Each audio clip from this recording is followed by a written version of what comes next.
হায় রে কপাল, দেখেন আওয়ামী লীগ পুলিশ দিয়ে, বিজিবি দিয়ে, ডিবি দিয়ে, র্যাব দিয়ে বিএনপি এবং জামাতরে কন্ট্রোলের চার পর্যায়ে চেষ্টা করেছে।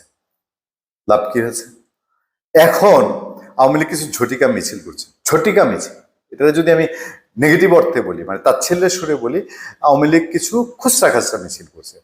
মানে খুচরা মিছিলের যে অ্যাকশন দেখতে পাচ্ছি, পাল্টা বিশাল বিশাল মিছিল হচ্ছে আওয়ামী লীগ নিষিদ্ধের জন্য। বড় বড় নেতারা, বৈষম্য বিরোধী বিশেষ করে, তারা বিভিন্ন রকম স্টেটমেন্ট দিচ্ছে। বিএনপির নেতারা পর্যন্ত স্টেটমেন্ট দিচ্ছে, বক্তৃতা দিচ্ছে আওয়ামী লীগ নিষিদ্ধ করতে হবে। এই খুচরা মিছিলের ফলশ্রুতিতে আবার এসে স্বরাষ্ট্র উপদেষ্টা থানায় থানায় গিয়ে বলছেন এদেরকে ধরতে হবে, গাফিলতি করলে সমস্যা আছে। আওয়ামী লীগের মিছিল ঠেকাতে আইন শৃঙ্খলা বাহিনীকে স্বরাষ্ট্র উপদেষ্টার নির্দেশ।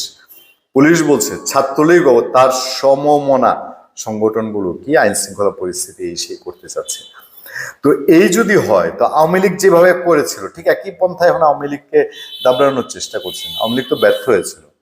আপনারা এখন চোরাই না শুনে ধর্মের কাহিনী একটা কথা আছে না? বিএনপি নেতা সালাউদ্দিন আহমেদ তো বুঝতে পেরেছেন, স্থায়ী কমিটির সদস্য, কি বলেছেন যে আপনারা পুলিশ দিয়ে আওয়ামী লীগ ঠেকাবেন নাকি রাজনীতি দিয়ে ঠেকাবেন, এই সিদ্ধান্তটাকে এখনো নিতে পারছেন না? নাকি আওয়ামী লীগ নিষিদ্ধ, আওয়ামী লীগ ঠেকানোর মধ্যে আর অন্য কোনো রাজনীতি আছে?